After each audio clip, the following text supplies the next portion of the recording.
A day in my life as an ulirang vlogger dito sa bansang Taiwan. Eme! For today's video, samahan nyo naman ako magpalit ng diaper ng aking lola. Syempre, una maglalagay ako ng back support para protektahan ng aking paa, tuhod, balikat, ulo. Char! Una, ihahanda ko muna yung mga diaper. Tapos kukuha ko ng tubig sa banyo, tsaka towel, para pampunas. Tsaka ko tatanggalan ng mga kumot si lola. Kasi pag inuna ko yun, baka lamigin siya. Sorry nga pala dun sa una kong video kung tawa ako ng tawa.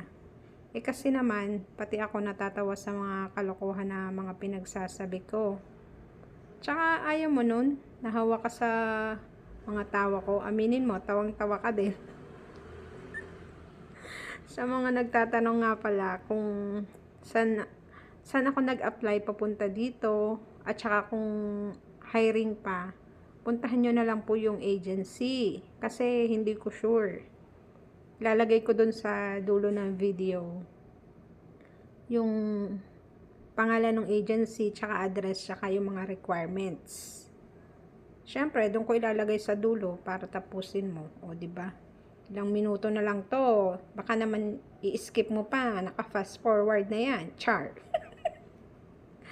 Sa mga nagtatanong naman po pala kung mahirap ba yung trabaho ko, ang masasabi ko lang, mahirap siya. Yung tipong, yan, kagaya niyan, tumatawa na lang ako mag-isa. Malapit ko nang kausapin yung pader eh. Char. Joke lang. Hindi, kung i-rate ko yung trabaho ko dito, mga 70% tambay, 30% trabaho. Char. Tawa.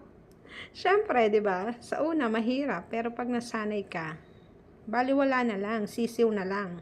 Masasanay ka din na siyempre araw-araw mong ginagawa, 'di ba? Parang nung nag-break lang kayo ng jowa mo, 'di ba? Sa una naman talaga mahirap. Tapos habang umatagal, unti-unti ka na masasanay. Hoy, may pahugot si ante. 'Di ba?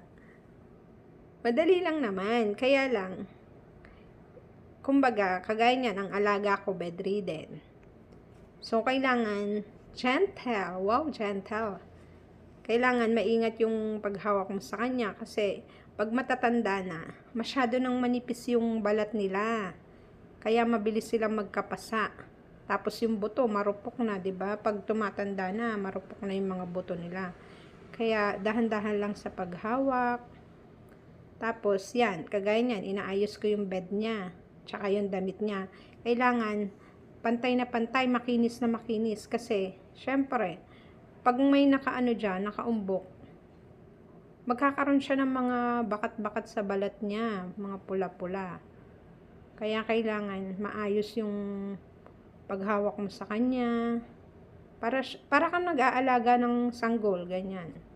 'Di ba? Pag mga sanggol, malalambot pa yung mga buto tsaka yung mga balat, kaya dahan-dahan lang dapat sa paghawak.